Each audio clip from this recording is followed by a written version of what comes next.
Hello friends, welcome back to change tutorial. तो friends, आज की इस वीडियो में हम देखने वाले हैं पार्ट्स ऑफ स्पीच, जो कि जिसे हिंदी में शब्द भेद कहते हैं। अगर आपका ग्रामेटिकली आपको अंग्रेजी सही करना है तो आपको पार्ट्स ऑफ स्पीच को अच्छी तरह आपको समझना होगा। तो आइए आज हम लोग पार्ट्स ऑफ स्पीच को अच्छी तरह समझ लेते हैं। ऑलराइट, इसमें क्या होगा, मैं आपको पार्ट्स ऑफ स्पीच का टाइप बताऊंगा और उसका डेफिनेशन बताऊंगा। फिर मैं क्या करूंगा, जो इसका फिर उनका जो टाइप होगा वो नेक्स्ट वीडियो में बताऊंगा। ओके, तो चलिए वीडियो को स्टार्ट करते हैं। जैसे मैं पार्ट्स ऑफ स्पीच, तो अंग्रेजी में जितने भी शब्द हैं, मैंने क्या कहा, ये ग्रामेटिकली ये आपका पार्ट्स ऑफ स्पीच ग्रामेटिकली आपका सही करता है, ग्रामर आपका सही करता है। पार्ट्स ऑफ स्पीच अंग्रेजी में जितने भी शब्द हैं उनको वाक्यों में कार्य एवं प्रयोग के विचार से 8 भागों में बांटा गया है। इनमें से प्रत्येक भाग को पार्ट्स ऑफ स्पीच कहते हैं। इसी को इंग्लिश में लिख दिया गया है, all the English words are divided into 8 groups according to the work they do in a sentence. Each group is called parts of speech. ये इसे इंग्लिश में डिफाइन कर दिया गया है। उसी प्रकार ये निम्नलिखित प्रकार का होता है, जैसे में नाउन, जिसे हिंदी में संज्ञा कहते हैं। दूसरा है प्रोनाउन, जिसे सर्वनाम कहते हैं। तीसरा है एडजेक्टिव, जिसे विशेषण कहते हैं। चौथा वर्ब, जिसे क्रिया कहते हैं। और पांचवा है एडवर्ब, जिसे क्रिया विशेषण कहते हैं। उसके बाद छठा है प्रीपोजिशन, जिन्हें संबंध बोधक अव्यय कहते हैं। और सातवां है कंजक्शन, जिन्हें समुच्चय बोधक अव्यय कहते हैं। और लास्ट जो है हमारा, वो है हमारा इंटरजेक्शन, जिन्हें विस्मयादि बोधक अव्यय कहते हैं। सो ये क्या हुआ भाई, पार्ट्स ऑफ स्पीच की ये पार्ट हो, क्या हुआ भाई, ये इसका पार्ट हुआ। 8 भागों में से बांटा गया है पार्ट्स ऑफ स्पीच को। ऑलराइट, तो अब मैं क्या करूंगा, नाउन लूंगा और नाउन को डिफिनेशन करूंगा, उसे समझाऊंगा। ओके, तो चलिए हम लोग पहले नाउन को समझते हैं। फर्स्ट जो पार्ट है वो नाउन है। नाउन यानी संज्ञा। किसी व्यक्ति, जानवर, स्थान या वस्तु के नाम को संज्ञा कहते हैं, यानी नाउन कहते हैं। ऑलराइट, अब इसी को इंग्लिश में किस तरह डिफाइन करेंगे। इंग्लिश में हम इसे इस प्रकार डिफाइन कर सकते हैं, a noun is the name of a person, animal, place और थिंग्स एज, है ना। इसका हिंदी क्या हो गया, किसी व्यक्ति, जानवर, स्थान या वस्तु के नाम को नाउन कहते हैं। जैसे में राम क्या हुआ, नाम हुआ, तो ये नाउन कहला जाएगा। मोहन क्या हुआ, नाम हुआ, ये नाउन कहलाएगा। सोहन, सीता, गीता, पटना क्या हुआ, शहर का नाम है, तो ये भी हो गया नाउन। दिल्ली, ये भी शहर का नाम है, तो हो गया नाउन। कैट, बिल्ली, डॉग, पेन, टेबल, बेंच, इस तरह आपको जो नाम है ईटीसी और भी बहुत सारे नाम है जो सारे के सारे नाउन में आते हैं। यानी कि जितना भी दुनिया में जो भी आप वर्ड सुने, जो भी आप कुछ देखे, जो भी चीज आप महसूस करें, उसे आप नाउन कह सकते हैं, है ना। नाउन दुनिया में जो भी जिसका नामकरण कर दिया गया वो नाउन कहलाएगा। कुछ भी आप सोच ले वो नाउन कहलाएगा। अब उस नाउन को उसके कैटेगरी के अनुसार अलग अलग पार्ट दिया गया है। ओके, तो ये अब नाउन के बारे में हम जब पढ़ाएंगे अच्छी तरह, तो नाउन का कितने प्रकार है उसके बारे में फिर अच्छा से पढ़ेंगे। सो अब हम लोग चलते हैं दूसरा, प्रोनाउन, जिसे सर्वनाम कहते हैं। अब सर्वनाम किसे कहते हैं भाई, प्रोनाउन वह शब्द है, प्रोनाउन यानी सर्वनाम वह शब्द है जो किसी नाउन के बदले आता है। नाउन यानी जैसे में राम क्या हो, नाउन, तो नाउन को हम कह सकते हैं ही। ये क्या होगा, लड़का है तो ही, अगर चाहता सीता तो इसको हम कहते हैं सी, तो ये क्या होगा, अगर मान लीजिए अगर आपके सामने राम है तो बोलेंगे राम यहाँ आओ, लेकिन आपके सामने राम नहीं है तो आप क्या कहोगे, उसे भेजो, जो यहाँ लड़का था उसे भेजो, यानी उसका नाम नहीं आपने नहीं लिया, वह लड़का जो है उसे भेजो, है ना। तो कहीं ना कहीं ये क्या हुआ भाई, नाउन के बदले यूज हुआ, तो ये हो गया प्रोनाउन। जैसे में प्रोनाउन में क्या होता है, I, we, you, he, she, it, they, etc और भी इसी प्रकार है। तो इसको हिंदी इंग्लिश में किस प्रकार हम लोग डिफाइन करेंगे, a pronoun is a word used in place of a noun, यानी जिसे संज्ञा के स्थान पर प्रयोग किया जाता है, उसे क्या कहते हैं भाई, प्रोनाउन। ऑलराइट, सो अब हम लोग चलते हैं तीसरे पार्ट में, नाउन पार्ट्स ऑफ स्पीच के तीसरे पार्ट में, जिसे एडजेक्टिव कहते हैं, यानी जिसे विशेषण कहते हैं। तो इसके बारे में हम लोग इसके बारे में समझते हैं।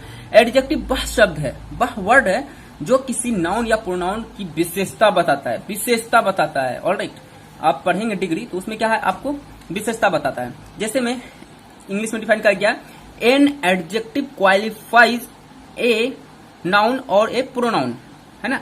एडजेक्टिव वह शब्द है जो किसी नाउन या प्रोनाउन की विशेषता बताता है, क्वालिटी बताता है। जैसे में गुड अच्छा है, ये क्या है? क्वालिटी है। बेड खराब है, ये क्या है? उसकी क्वालिटी हुई। ब्यूटीफुल खूबसूरत, ये क्या हुआ? सुंदर, ये उसकी क्वालिटी हुई। हेल्दी स्वास्थ्य, ये इसकी क्वालिटी हुई। रेड क्या हुआ भाई? एक क्वालिटी हुई। रेड है, ये रेड कलर का पेन है, ये इसकी क्वालिटी हुई। व्हाइट सफेद कलर का आपके पास सफेद, आपके पास मान लीजिए आप सफेद इंक है, ये क्या हुआ भाई? सफेद मान लीजिए बोर्ड है, व्हाइट बोर्ड, तो ये क्या हुआ भाई? ये इनकी विशेषता हुई। उसमें बिग वो बड़ा है, स्मॉल बहुत छोटा है, ये क्या वो विशेषता बता रहा है उसका, है ना। उसमें टॉल वो लंबा है, फैट मतलब मोटा है, ये क्या हुआ? विशेषता बता रहा है किसका भाई? तो ये विशेषता बताता है हमारा एडजेक्टिव वह शब्द जो नाउन या प्रोनाउन की विशेषता बताता है। जैसे में राम मोटा है, तो ये क्या हुआ? राम क्या है? एक हमारा नाउन हुआ।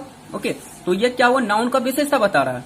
उसी प्रकार वह पतला है, तो वह क्या हुआ? प्रोनाउन हुआ। तो प्रोनाउन को अभी क्या कर रहा है? ये विशेषता बता रहा है। इट मीन्स कि हम कह सकते हैं जो शब्द जो एडजेक्टिव वह शब्द है, एडजेक्टिव वह शब्द है जो किसी नाउन या प्रोनाउन दोनों का ये विशेषता बताता है।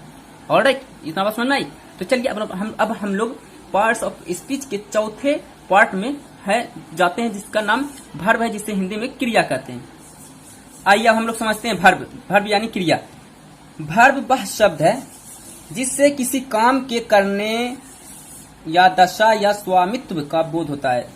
इसे इंग्लिश में इस प्रकार डिफाइन कर सकते हैं।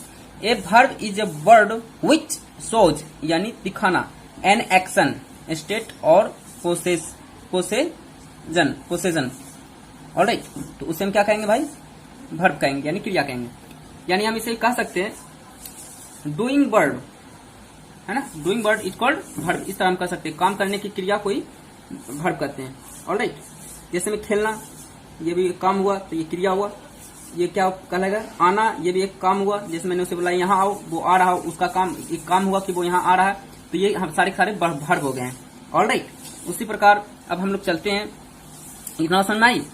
ये सब क्या हुआ भाई? वर्ब हुआ। उसी प्रकार देखिए ए इज एम आर, ये सब हेल्पिंग वर्ब में आता है। Have, has, had, shall, will, can, could, should, would, इस सब ये सब जो है हेल्पिंग वर्ब में आता है। ओके, सो फ्रेंड्स, अब चलिए हम लोग पार्ट्स ऑफ स्पीच के नेक्स्ट टाइप में चलते हैं। नेक्स्ट जो इसका पार्ट है उसमें हम लोग चलते हैं, वर्ब तक हो गया। अब हम लोग एडवर्ब के बारे में पढ़ेंगे, यानी क्रिया विशेषण जिसे हिंदी में कहते हैं, इसको हम लोग डिस्कस करेंगे। तो क्रिया विशेषण यानी एडवर्ब है ना। एडवर्ब वह शब्द है जो किसी वर्ब, एडजेक्टिव या दूसरे एडवर्ब की विशेषता बताता है। जैसे में इसे हम पहले हम लोग इंग्लिश में हम लोग कन्वर्ट करते हैं। An adverb qualifies a verb an adjective और एनोदर एडवर्ब। ओके, उसे क्या कहेंगे भाई? एडवर्ब कहेंगे।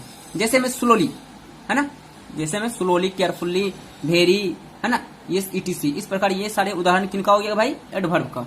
ऑलराइट, जैसे मैं यहाँ पे एक एग्जांपल लूं, अगर मैं कहूं राम मोटा है ना, तो राम मोटा है, ये क्या हुआ भाई?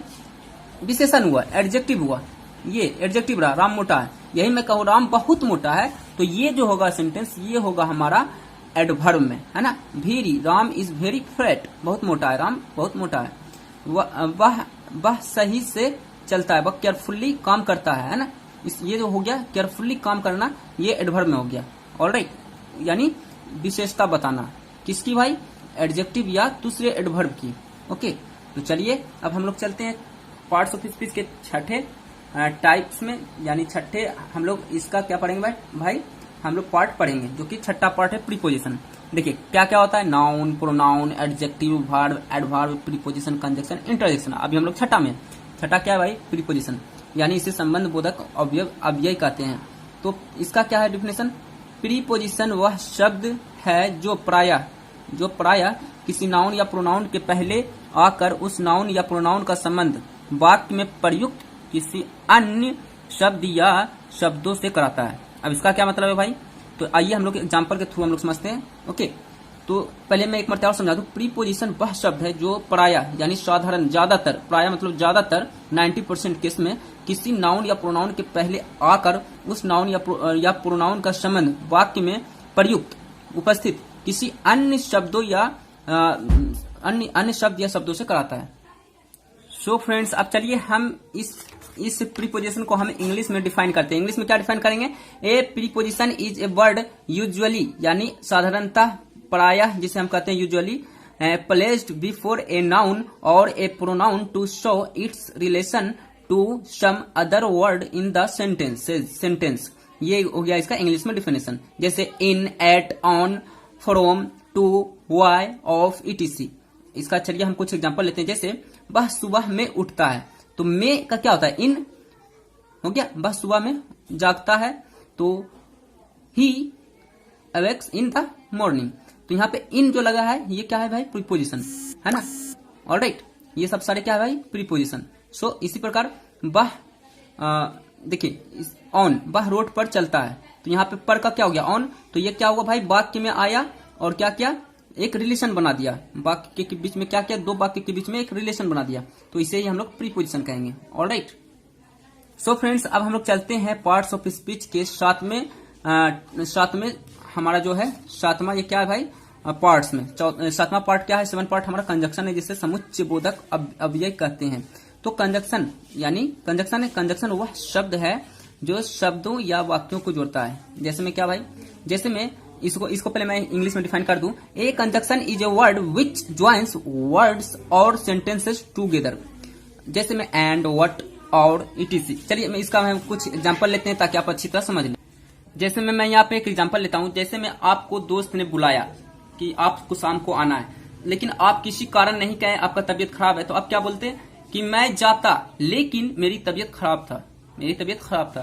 तो यहाँ पे लेकिन का वट हो गया। तो ये जो है भाई वट, ये क्या है भाई? हमारा ये कंजक्शन हुआ। जैसे मैं अपने दोस्त को बोलूं या तो तुम ये ले लो या तो तुम ये ले लो, तो यहाँ पे ये और होगा, या का और हो गया, तो ये क्या हो गया भाई? कंजक्शन हो गया। जैसे मैं एंड का एक यूज बताता हूं। जैसे मैं तुम और वह यहाँ आओ, तो यहाँ पे क्या हुआ? एंड, यहाँ और का एंड हो गया, तो ये कंजक्शन का हम लोग यहाँ इसका यूज करेंगे कंजक्शन के रूप में। एंड, व्हाट, और etc। और भी बहुत सारे हैं जिसे हम कंजक्शन के रूप में प्रयोग करते हैं। चलिए लास्ट हमारे पास इनका लास्ट पार्ट्स है जिसे इंटरजेक्शन कहते हैं। ऑलराइट, तो आइए जिसे हिंदी में विस्मयादि बोधक अव्यय कहते हैं। तो इंटरजेक्शन वह शब्द है जिससे आकस्मिक खुशी, दुख, आश्चर्य या घृणा का भाव व्यक्त होता है। जैसे में इसे हम लोग इंग्लिश में डिफाइन करते हैं। चलिए, an interjection is a word which express some sudden feeling और इमोशन। ऑलराइट, जैसे में alas, ah, oh, hello, hurray. जैसे में मैंने मैच जीता, बोलूंगा hurray, I won the match. Alas मतलब दुख जाहिर करना, आह दुख जाहिर करना, ओह दुख। इस तरह हम क्या करेंगे? एक्सप्रेशन देंगे चेहरा पे। तो ये इंटरजेक्शन का क्या हो गया भाई? इंटरजेक्शन में ये सारे आता है। सो फ्रेंड्स, इस प्रकार मैंने जान लिया पार्ट्स ऑफ स्पीच के बारे में, उसके पार्ट्स को। अब मैं क्या करूंगा? नेक्स्ट लेक्चर में नाउन के बारे में अच्छी तरह बताऊंगा। नाउन का कितने पार्ट होते हैं उनके बारे में डिफाइन करूंगा। उसी प्रकार जितने भी पार्ट और शब्द का होगा वो हम अब वीडियो में हम लोग देखेंगे। सो आज की इस वीडियो में इतना तक हमने देख लिया है पार्ट्स ऑफ स्पीच के। तो थैंक फॉर वॉचिंग। तो हमारे चैनल पर नए हो तो लाइक सब्सक्राइब जरूर कर देना यार। So thank for watching. मिलते हैं नेक्स्ट लेक्चर में। So thank you.